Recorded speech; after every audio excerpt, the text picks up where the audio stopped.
Hello hello, welcome to Vectra classes. आज अपन शुरू करने वाले हैं बायोलॉजी का first chapter, that is the living world. Now before we proceed into this chapter, हमें ये समझना बहुत इम्पॉर्टेंट है कि इस चैप्टर को हम लोग क्यों पढ़ते हैं। जब हम नीट की बात करते हैं, यस दिस इज़ ट्रू कि इस चैप्टर का वेटेज बाकी चैप्टर्स के कंपैरिजन में कम होता है, but this chapter is very important क्योंकि ये एक बायोलॉजी का फाउंडेशन अभी हमें सेट करने वाला है। इस चैप्टर में हम लोग पढ़ने वाले हैं कि what are the factors which will help us to determine whether something is living or not। इस चैप्टर में हम लोग ये समझेंगे कि रिप्रोडक्शन कितने तरीके से हो सकते हैं। इस चैप्टर में हम लोग पढ़ेंगे कि बायोलॉजी क्या होता है, एंड इस चैप्टर में हम लोग पढ़ेंगे कि बायोलॉजिकल नेम्स क्या होते हैं, उनको कैसे असाइन किया जाता है, and etcetera. So from NEET perspective, yes this is true कि इस चैप्टर का वेटेज क्वेश्चंस के कंपैरिजन में उतना नहीं है, but this chapter is very important for us to have a basic of biology. This chapter is just like a pillar जिसके basis पे हम अपने आगे के चैप्टर्स पढ़ने वाले हैं। ऑलराइट, तो बिना किसी टाइम को वेस्ट करते हुए let's just start with this chapter. तो सबसे पहला हमारा क्वेश्चन ये आता है कि व्हाट इज बायोलॉजी। हम लोग पढ़ क्या रहे हैं, बायोलॉजी के सब्जेक्ट्स पढ़ रहे हैं, तो हमें ये समझना बहुत इंपॉर्टेंट है कि बायोलॉजी का मतलब क्या होता है। हम तो सब बोलते हैं कि like biology, physics, chemistry, but what are these subjects, what is the meaning of this subject. Now, if you see around yourself, we are human beings, we are biology. If we see animals, they are a part of biology. If we see plants, they are a part of biology. The bacteria, the viruses, the atmosphere, the environment, all of these things are part of biology only. Now, when we talk about biology, we can see that this term is made up of two words. And what are those two components? The first one is bio and the second term is logos। ठीक है, अच्छा अब यहाँ पे bio का मतलब क्या होता है एंड लोगस का मतलब क्या होता है। बायो का मतलब होता है लाइफ एंड लोगस का मतलब होता है स्टडी। इसका मतलब क्या हुआ, इसका मतलब हुआ the study of life is known as biology. मतलब अगर इसको अपन और अच्छे से समझना चाहे कि जो हम लाइफ के बारे में जो पढ़ते हैं, लाइफ से रिलेटेड जो प्रोसेस होता है, जो रिएक्शंस होते हैं, जो बिल्डअप रहता है, इन चीज को हम लोग क्या कहते हैं, बायोलॉजी कहते हैं। So what is biology? Biology is the study of life. ठीक है, अब यहाँ पे हम लोग कोई भी तरह का पीपीटी एंड ऑल अभी यूज नहीं कर रहे, because I want it to make it as raw as it can be, ताकि मैं आपको पढ़ाते रहूं, आप समझते रहे, एंड साथ ही साथ आप इन चीज़ों की नोट्स भी लेते रहे। Alright, so what is biology, हमें ये समझ में आ गया। अब इस चीज़ को अगर हम लोग और थोड़ा सा इस डेफिनेशन को डिफाइन करें या फिर इसको और थोड़ा सा इलेबोरेट करें, so we say that biology is the science that explains how living things are built,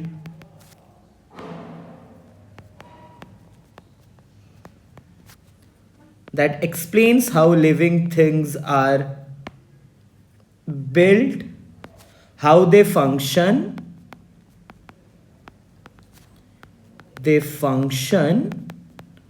and how they are connected। अब इस चीज को समझने की हम कोशिश करते हैं। तो इसमें क्या कहता है कि बायोलॉजी साइंस का वो फील्ड है जिसमें हम ये पढ़ते हैं कि एक लिविंग ऑर्गेनिज्म या फिर एक लिविंग थिंग कैसा उनका बिल्ट होता है, वो कैसे बनते हैं। हम ये पढ़ते हैं कि ये लिविंग ऑर्गेनिजम्स कैसे फंक्शन करते हैं और साथ ही साथ हम ये भी देखते हैं कि कैसे ये लिविंग ऑर्गेनिजम्स कनेक्टेड है। इसको अगर मैं एग्जाम्पल से समझाऊँ, फॉर लेट्स से कि when we talk about how living things are build, इसमें हम लोग पढ़ते हैं कि हमारे बॉडी, हम जैसे ह्यूमन बींग्स है राइट, तो ह्यूमन बींग्स के बॉडी का मेकअप कैसा है, बॉडी में हार्ट है कि नहीं, लंग्स है कि नहीं, हमारे बोन्स कैसे है, तो इस चीज़ को हम लोग क्या कहते हैं, फिजियोलॉजी कहते हैं। तो ये हम पढ़ते हैं बायोलॉजी में, हाउ दे फंक्शन, हम क्या फंक्शन कर रहे हैं, the respiration, the digestion, the excretion, ये सारे फंक्शंस हो गए, and how they are connected, एक लिविंग ऑर्गेनिज्म दूसरे लिविंग ऑर्गेनिज्म से कैसे कनेक्टेड है। इन सारी चीज़ों को ही हम लोग किस में पढ़ते हैं, बायोलॉजी में पढ़ते हैं, ठीक है।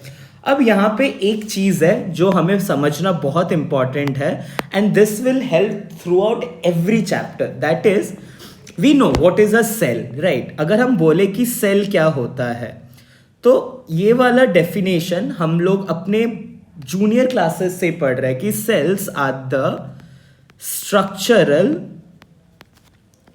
Functional and fundamental unit of life, ये तीन चीजें होती है। तो अगर हम लोग एक लिविंग ऑर्गेनिज्म का बात करते हैं, तो एक लिविंग ऑर्गेनिज्म का सबसे स्मॉलेस्ट यूनिट क्या होता है, जैसे कि इसको हम एग्जाम्पल के तौर में, अगर आप एक बिल्डिंग बना रहे हो, तो एक बिल्डिंग बनाने के लिए सबसे स्मॉलेस्ट यूनिट हमको क्या चाहिए, एक ब्रिक चाहिए। तो इसी तरह जब हम बात करते हैं ह्यूमन बीइंग्स का या फिर लिविंग ऑर्गेनिज्म का, जो सबसे स्मॉलेस्ट यूनिट होता है वो होता है हम लोगों का सेल, ठीक है। तो cell is the smallest unit. अच्छा, बहुत सारे सेल्स मिलके एक स्ट्रक्चर का फॉर्मेशन करते हैं, और इसी स्ट्रक्चर को हम लोग क्या कहते हैं, टिश्यू कहते हैं। बहुत सारे टिश्यू मिलके एक स्ट्रक्चर बनाते हैं जिसको ऑर्गेन कहते हैं, ठीक है। बहुत सारे ऑर्गेन्स मिलके एक कोऑर्डिनेटेड सिस्टम बनाते हैं, और इसी कोऑर्डिनेटेड सिस्टम को हम लोग क्या कहते हैं, ऑर्गेनिज्म कहते हैं। एंड यहीं पे एक मिस्टेक जो हम लोग कर बैठते हैं कि हम डायरेक्टली सोचते हैं कि ऑर्गेन से ऑर्गेनिज्म बन जाता है क्योंकि कोऑर्डिनेटेड सिस्टम, एंड मैंने भी यही बोला, बट यहीं पे हम लोग को ये समझना है कि नहीं, एक डायरेक्टली ये ऑर्गेनिज्म हमारा नहीं बनता है, बट सबसे पहले बहुत सारे ऑर्गेन्स मिलके एक ऑर्गेन सिस्टम बनाता है। इस चीज को मैं जैसे एग्जाम्पल के तरह से मैं आपको एक्सप्लेन करूंगा। फॉर एग्जाम्पल, अगर हम बात करते हैं डाइजेस्टिव सिस्टम का, तो डाइजेस्टिव सिस्टम में क्या होता है, मेन फंक्शन क्या है डाइजेस्टिव सिस्टम का, बॉडी में फूड का डाइजेशन करवाना। क्या एक ऑर्गन रिस्पॉन्सिबल है? नहीं, इसमें हमारा माउथ एक ऑर्गन है, हमारा स्टमक एक ऑर्गन है, large intestine, small intestine, the food pipe, ये सारे हमारे अलग अलग ऑर्गन्स है, ठीक है। बट ये सारे ऑर्गन्स मिल के काम कर रहे हैं डाइजेशन का। तो ऑर्गन्स क्या है, एक कोऑर्डिनेटेड सिस्टम में है, साथ में काम कर रहे हैं। इसी को हम लोग क्या कहते हैं, ऑर्गन से ऑर्गन सिस्टम। एंड फिर हमारा ऑर्गन सिस्टम से क्या बनता है, नेक्स्ट चीज है हमारा ऑर्गेनिज्म। तो ये एक चीज है जो हमें बहुत चीजों को हेल्प करने में मदद करेगा।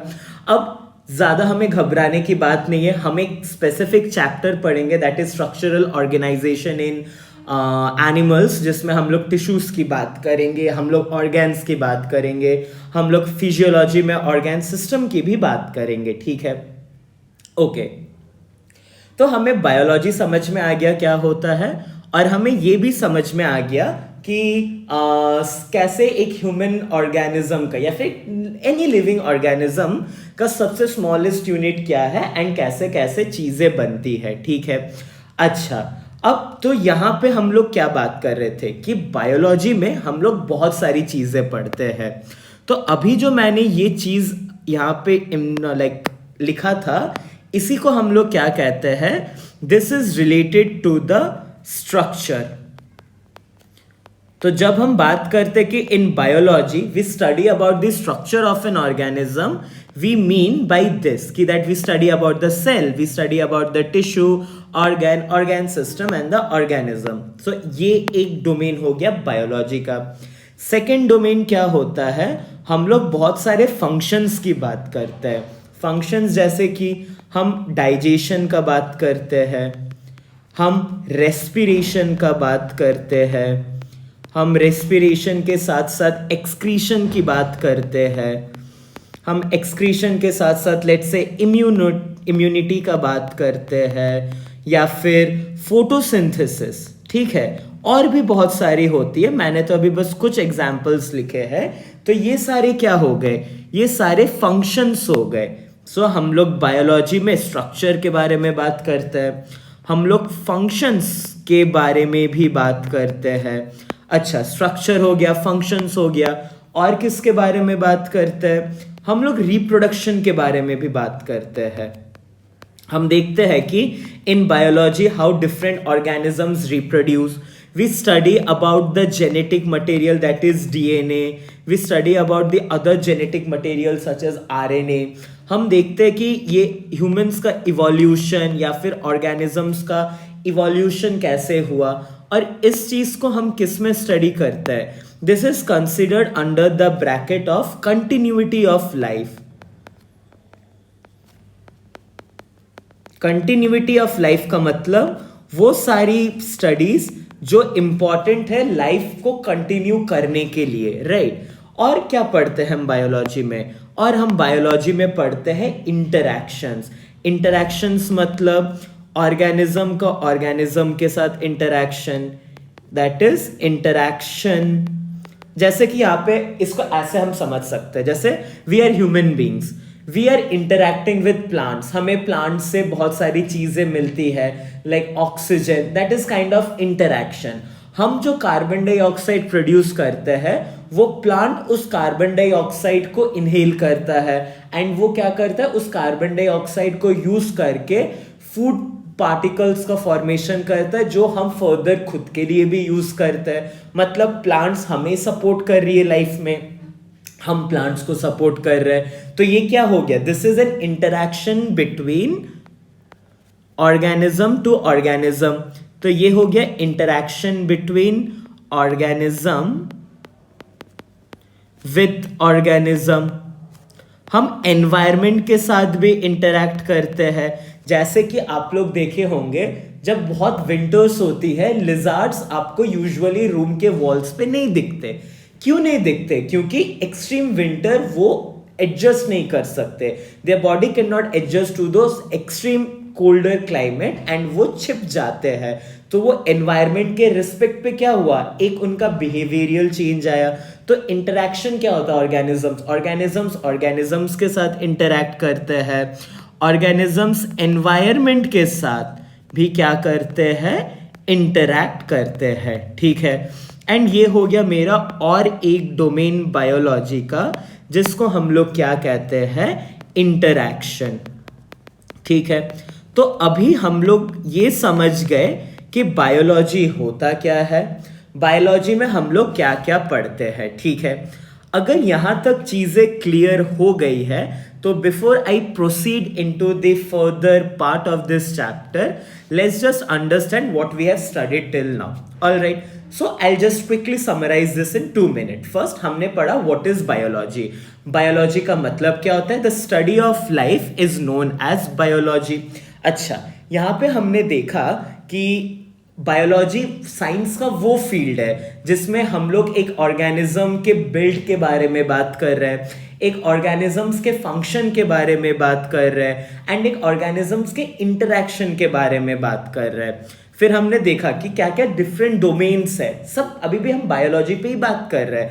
पहला डोमेन हमने देखा कि हम स्ट्रक्चर के बारे में बात कर रहे हैं, हम बायोलॉजी में फंक्शंस के बारे में बात करते हैं, हम बायोलॉजी में कंटिन्यूटी ऑफ लाइफ के बारे में बात करते हैं, एंड साथ ही साथ we are also talking about interactions in biology. अगर यहाँ तक चीज़ें हमारी क्लियर हो गई हो, तो अब हम शुरू करेंगे अपना next part, that is very important, and that is known as characteristics of living organism. ठीक है, तो साथ में हेडिंग दे दीजिए, that is characteristics of living organisms. ठीक है, अब इस चीज को समझना बहुत इंपॉर्टेंट है, बट उसके पहले क्वेश्चन आता है कि हम ये पढ़ क्यों रहे हैं. And I feel that when we are studying something, हम जब भी कुछ पढ़ते हैं हमारे लिए ये समझना बहुत इंपॉर्टेंट है कि हम ये पढ़ क्यों रहे हैं, व्हाट इज द पर्पस. ठीक है, अगर आप मानिए कि you are hanging out with your friends and someone ask you कि अच्छा सुनो, एक लिविंग ऑर्गेनिज्म को डिफाइन कैसे करते हैं. अब यूजुअली हम क्या सोचते हैं कि जो ऑर्गेनिजम्स चल रहे हैं, जो ऑर्गेनिजम्स बात कर रहे हैं, वो लिविंग ऑर्गेनिजम्स है. And this is a basic answer that you will get from every other person. But tell me one thing, plants नहीं चलती है तो क्या वो लिविंग ऑर्गेनिजम्स नहीं है? There are some specially abled organisms or humans who can't speak. तो क्या मतलब वो organisms नहीं है? ऐसा तो नहीं है ना. They are still living organism.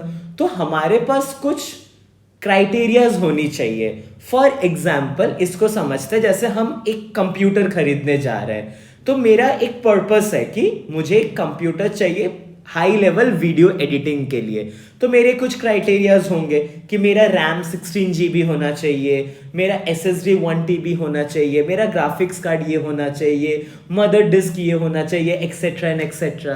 तो there are certain criterias that needs to be fulfilled, right. Similarly जब हम बात करते हैं कि कोई एक ऑर्गेनिज्म या फिर कोई भी एक पर्टिकुलर थिंग को लिविंग ऑर्गेनिज्म टैग करना है या नहीं, तो उसके लिए हमें चाहिए कैरेक्टरिस्टिक्स, और हम इसी कैरेक्टरिस्टिक्स के बारे में यहाँ पे बात करने वाले हैं. ठीक है, तो before we start into the characteristics in detail, let's just understand what are the 5 different characteristics that we are going to talk about. ठीक है, तो जो सबसे पहला कैरेक्टरिस्टिक्स है वो हम बात करने वाले हैं ग्रोथ. जो सेकंड कैरेक्टर है वो हम बात करेंगे रिप्रोडक्शन. जो थर्ड कैरेक्टर है वो हो जाएगा हमारा मेटाबॉलिज्म. जो फोर्थ कैरेक्टर है हमारा वो हो जाएगा सेल्यूलर ऑर्गेनाइजेशन.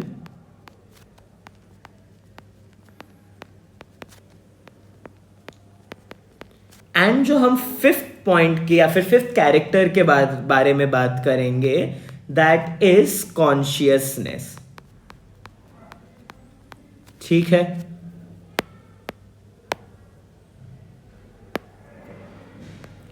अच्छा, अब यहां पे आपको कोई भी तरह से घबराने की जरूरत नहीं है कि ग्रोथ क्या होता है, रिप्रोडक्शन क्या होता है, मेटाबॉलिज्म क्या होता है, सेल्यूलर ऑर्गेनाइजेशन, कॉन्शियसनेस.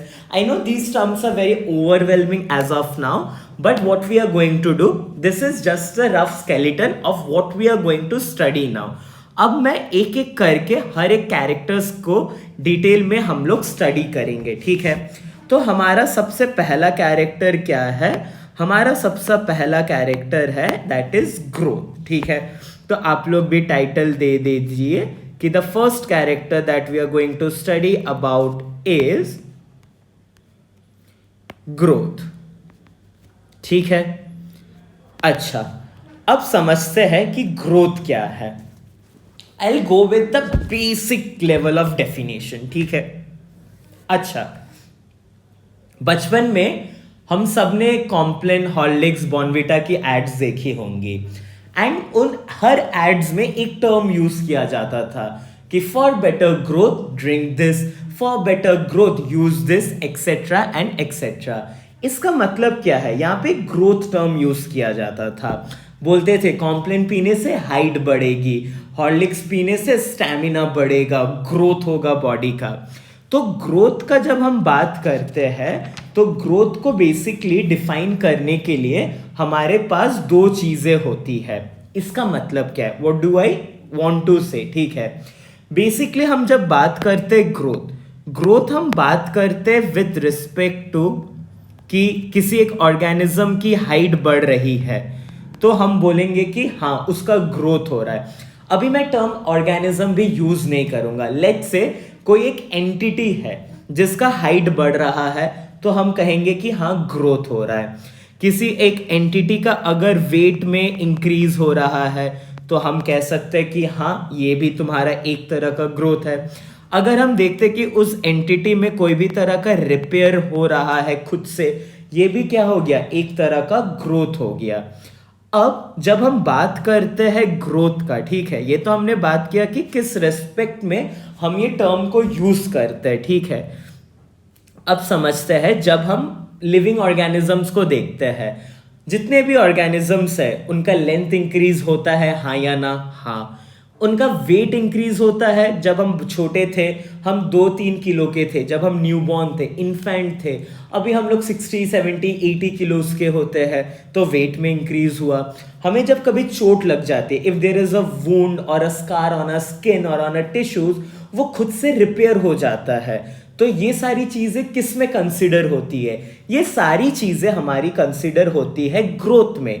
तो हम लोग ग्रोथ में इसीलिए हाइट, वेट, रिपेयर, इन सारी चीजों को बात करते हैं, ठीक है। अच्छा, अब ग्रोथ में एक बहुत इंपॉर्टेंट चीज ये है कि जब हम बात करते हैं ग्रोथ का, ठीक है, यहां पे आप लोग ध्यान दीजिएगा कि जब हम बात करते हैं ग्रोथ का, तो ग्रोथ में जनरली दो चीजें होती है। एक, हमारा सेल साइज इंक्रीज हो रहा है, एंड दूसरा हमारा सेल का नंबर्स इंक्रीज हो रहा है, ठीक है। तो cell size and cell number अपना इंक्रीज हो रहा है। इसको कैसे समझते हैं? देखिए, जब हम छोटे थे, ऑब्वियसली हमारा बॉडी छोटा था, तो नंबर ऑफ सेल्स क्या हुए होंगे, बहुत कम हुए होंगे। बट जैसे जैसे हम बड़े होते गए, हमारे बॉडी में सेल नंबर्स बढ़ा। सेल साइज का मतलब क्या है?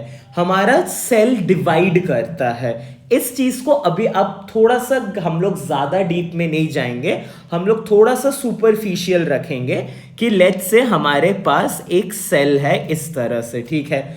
आपको पता है ये सेल है, एंड ये जो बीच का स्ट्रक्चर है ये हमने न्यूक्लियस बनाया है। तो ये जो सेल है, ये सेल्स क्या करती है, डिवाइड करती है, और एक सेल से क्या होता है, हमारे पास दो सेल्स बनती है, राइट। तो ये क्या हुआ, सेल डिवाइड हुआ। तो इस चीज में आप देखिए, एक, क्या मेरा सेल का नंबर बढ़ा? एक, पहले एक सेल था, अभी दो सेल्स है, यस। जब सेल डिवीजन होता है तो सेल का साइज भी बढ़ता है। आप इसको ऐसे इमेजिन कीजिए, आपका सेल इस तरह का था, ठीक है। आपको दो आइडेंटिकल सेल्स चाहिए, तो सबसे पहले ये आपका साइज में इंक्रीज होगा, एंड साइज में इंक्रीज होने के बाद ये दो आइडेंटिकल सेल्स बनाएंगे, यस और नो। तो यहां पे मेरा क्या हुआ, यहां पे मेरा जो सेल साइज था, सेल साइज क्या हो गया, इंक्रीज हुआ।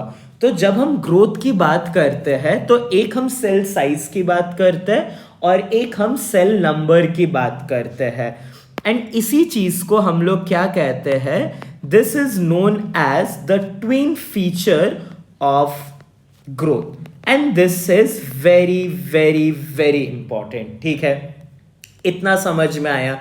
इसके बाद हम लोग बात करते हैं कि अच्छा, अब एक मेरे को बात बताइए, आप लोग सब कोई ना कोई कभी ना कभी किसी ना किसी बीच पे तो गए होंगे। तो बीच में आप सबने सैंड ड्यून्स बनाए होंगे। क्या बनाए होंगे?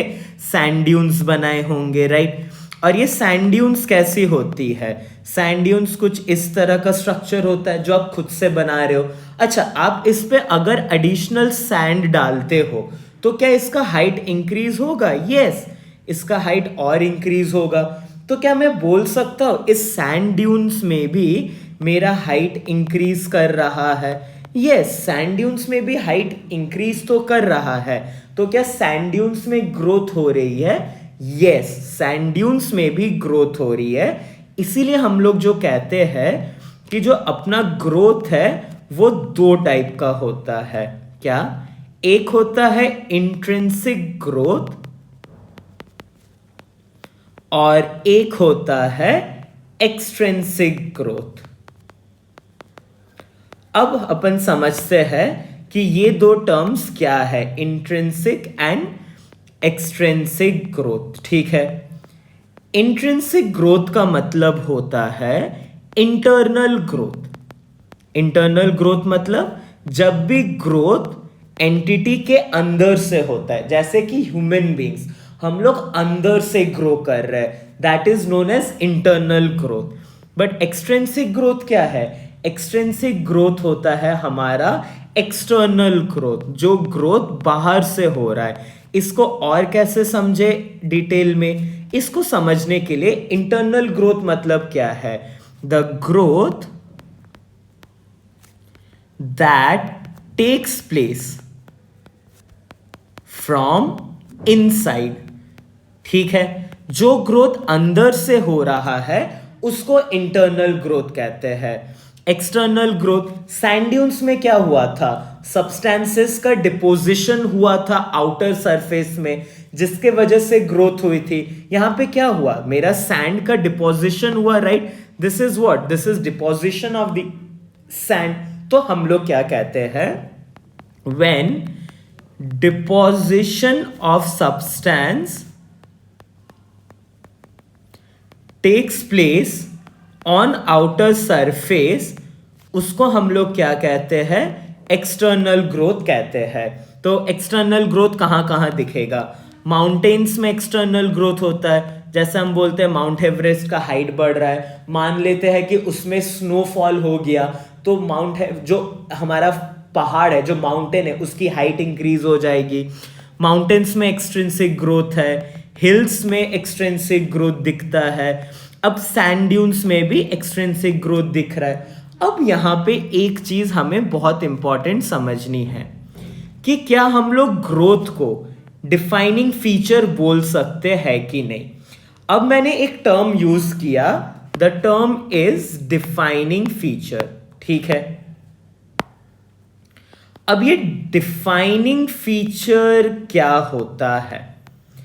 डिफाइनिंग फीचर का मतलब होता है कि if I make a statement that biology is the study of life, this is absolutely correct, इसमें कोई फॉल्स नहीं है, तो मैं बोल सकता हूं that this is a defining feature of biology, है ना।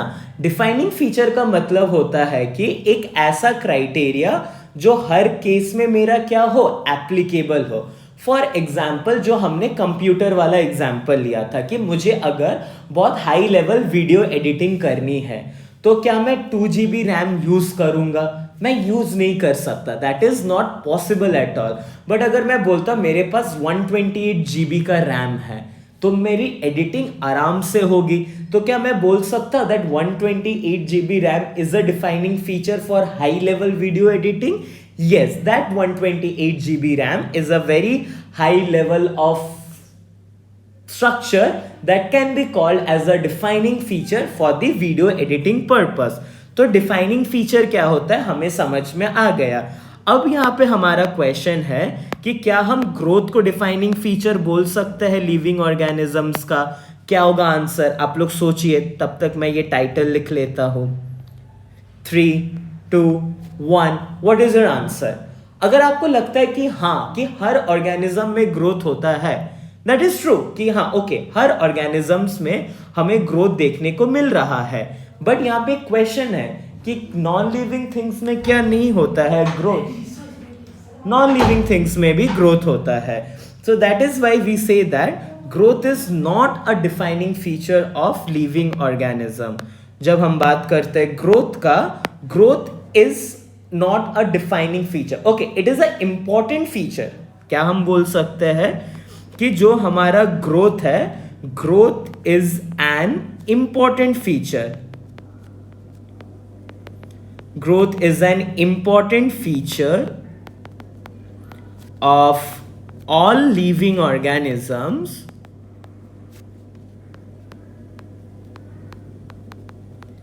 but which is very important, not the defining feature। ठीक है, not the defining feature। क्यों? क्योंकि ग्रोथ मेरा किस में हो रहा है? मेरे नॉन लिविंग सब्सटेंसेस में भी मुझे ग्रोथ देखने को मिल रही है।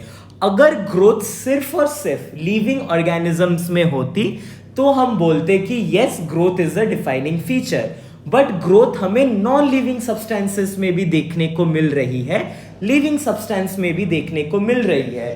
That is why we say that growth is an important feature, not a defining feature. तो यहां पे मेरे को एक बात बताइए, हमने दो टर्म्स यूज किए थे, एक था इंट्रिंसिक ग्रोथ, राइट? क्या आप सोच के बता सकते हो इंट्रिंसिक ग्रोथ को अगर हम लोग डिफाइनिंग बोल सकते हैं कि नहीं? एंड दूसरा हमने पढ़ा था एक्सट्रिंसिक ग्रोथ, क्या हम लोग एक्सट्रिंसिक ग्रोथ को डिफाइनिंग बोल सकते हैं कि नहीं? तो यहां पे आपका आंसर हो जाएगा जो इंट्रिंसिक ग्रोथ है। अगर क्वेश्चन में एक्सप्लिसिटली मेंशन्ड है intrinsic growth, then yes intrinsic growth is a defining feature of all living organism, क्योंकि लिविंग ऑर्गेनिज्म में जो ग्रोथ होता है वो इंटरनल होता है, नॉन लिविंग में इंटरनल ग्रोथ नहीं होता। एक्सट्रिंसिक ग्रोथ का अगर बात करें, this is not a defining feature. So I hope कि ग्रोथ के बारे में यहां तक हमें चीजें समझ में आ गई है, ठीक है। अब हम लोग बात करते हैं और एक सिंपल चीजों के बारे में। हम अभी बात करेंगे ग्रोथ के ही बारे में, और थोड़ा सा कुछ चीजें हमें जानना बहुत इंपॉर्टेंट है। दैट इज, ये बात किया हमने ग्रोथ प्लांट्स में कैसा होता है, और हम देखेंगे कि एनिमल्स में कैसा होता है, ठीक है। तो प्लांट्स एंड एनिमल्स, ऑलराइट। तो हम जब बात करते हैं प्लांट्स का, प्लांट्स में जो ग्रोथ होता है वो इनडिफिनाइट ग्रोथ होता है। अब ये इनडिफिनाइट ग्रोथ का मतलब, या फिर इनडिटरमिनेट ग्रोथ होता है। अब ये इनडिफाइनाइट या फिर इनडिटरमिनेट ग्रोथ का मतलब क्या हो, कि जो प्लांट्स होते हैं वो थ्रू आउट देयर लाइफ उनकी हाइट क्या होती है, बढ़ती ही रहती है, दे नेवर स्टॉप ग्रोइंग। तो इसीलिए क्या कहते हैं कि इनकी जो ग्रोथ होती है ये एंटायर लाइफ क्या करते रहते हैं, ग्रो करते रहते हैं, ठीक है। बट जब हम एनिमल्स की बात करते हैं, एनिमल्स में कैसा होता है, अगर आप ह्यूमंस की बात करें, हमारी हाइट देखिएगा 18 ईयर्स 19 20 ईयर्स के बाद क्या होता है, अपनी हाइट थोड़ी सी रेस्ट्रिक्टेड हो जाती है, राइट। तो जो एनिमल्स होता है इसमें डेफिनेट, इनमें डेफिनेट ग्रोथ होता है, या फिर हम कह सकते हैं लिमिटेड ग्रोथ होता है। That means the growth happens only up to a certain age. But इसका, this is not a solid rule for this, because हम लोग जो ह्यूमंस है, ऐसा तो नहीं है कि 18 साल के उम्र के बाद हमें कभी एक्सीडेंट नहीं हो सकता, हमें कभी छोटी मोटी चोटें नहीं लग सकती। तो जब हमारे बॉडी में कोई चोट लगता है तो वहां पे हमारे टिश्यूज खुद से रिपेयर कर रहे हैं, हमारे सेल्स रिपेयर करते हैं। अगर आज मेरी उंगली थोड़ी सी कट जाती है, आफ्टर 3-4 डेज मैं क्या देखूंगा, वो हील हो गया। वो क्यों हील हुआ, क्योंकि वहां पे मेरा ग्रोथ हुआ है। सो यहाँ पे जो हम बात कर रहे हैं ग्रोथ का, it is mostly in terms of height what we are saying, and इसीलिए हम से कह रहे हैं कि जो प्लांट्स होता है उसमें इनडेफिनाइट या फिर इनडिटरमिनेट ग्रोथ होता है, कि ग्रोथ आपका होगा and after a certain point it will keep on happening, it will never stop. But in animals क्या है, एनिमल्स में डेफिनेट या फिर लिमिटेड ग्रोथ होती है, मतलब up to a certain age growth होगा, एंड उसके बाद मेरा क्या होता है, ग्रोथ पूरी तरीके से बंद हो जाता है, ठीक है। यहाँ पे बस एक छोटी सी चीज जो हमने मिस किया है ग्रोथ में, जो कि है इंट्रिंसिक एंड एक्सट्रिंसिक ग्रोथ में। इंट्रिंसिक ग्रोथ डिफाइनिंग फीचर हमने ऑलरेडी स्टडी किया, हमने ये भी पढ़ा कि एक्सट्रिंसिक ग्रोथ डिफाइनिंग फीचर नहीं है।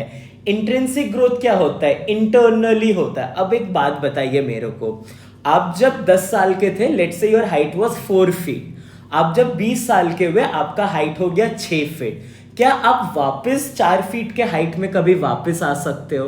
This is not possible at all.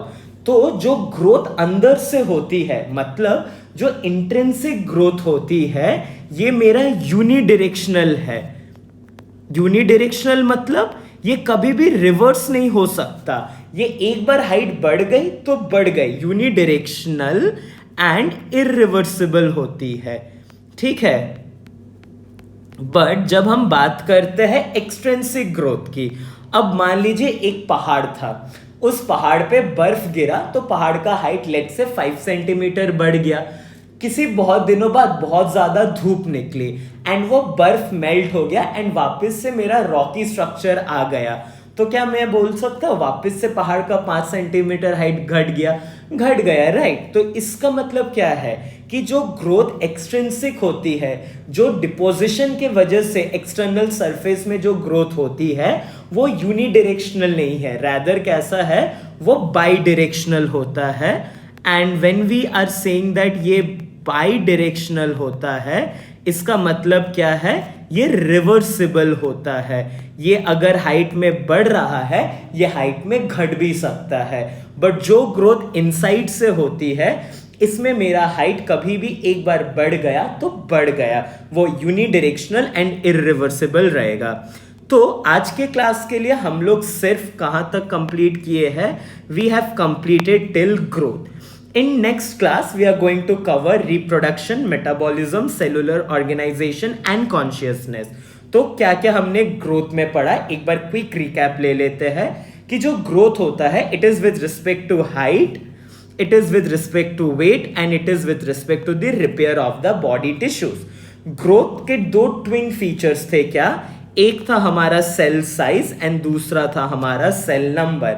हमने इस वाले फिगर से समझा कि सेल नंबर कैसे इंक्रीज होता है, हमने इस वाले फिगर से समझा कि सेल साइज कैसे इंक्रीज होता है। फिर हमने देखा ग्रोथ दो तरह की होती है, intrinsic and extrinsic. Internal side से ग्रोथ हो रहा है तो इंट्रिंसिक, एक्सटर्नल सरफेस में डिपोजिशन के वजह से ग्रोथ हो रहा है तो एक्सट्रिंसिक। एंड जो इंट्रिंसिक ग्रोथ है वो हमारा डिफाइनिंग फीचर होता है, extrinsic free growth is not a defining feature. जो इंट्रिंसिक ग्रोथ है ये मेरा एक बार हो गया तो हम लोग वापस नहीं जा सकते, इसीलिए this is known as unidirectional और irreversible. Meanwhile the extrinsic growth is known as bidirectional and reversible, because अगर एक बार हाइट बढ़ी तो वापस घट भी सकती है। And in plants the growth is indefinite और indeterminate, that is it happens throughout the course of their life, that is entire life. And in animals growth कैसी होती है, definite होती है, limited होती है, that is up to a certain age. So for today we are going to end this class up to like at this point only. We have completed what is biology and we have completed what is growth. In next class we are going to study about reproduction, metabolism, cellular organization and consciousness, and then we are going to see कि इन बाकी चारों में से कौन कौन defining feature है and कौन कौन नहीं है। But as of now growth के लिए हम लोग क्या लिख सकते हैं, that growth is not a defining feature of all living organisms, ठीक है। तो यहाँ पे हम लोग आज क्लास खत्म करते हैं एंड नेक्स्ट क्लास आने से पहले make sure that you are revising all the content that we have gone through today, so that in the next class we don't have to go back to these things again and we can continue from reproduction. And that's all from my side. Hope to see you soon again. Bye bye, take care.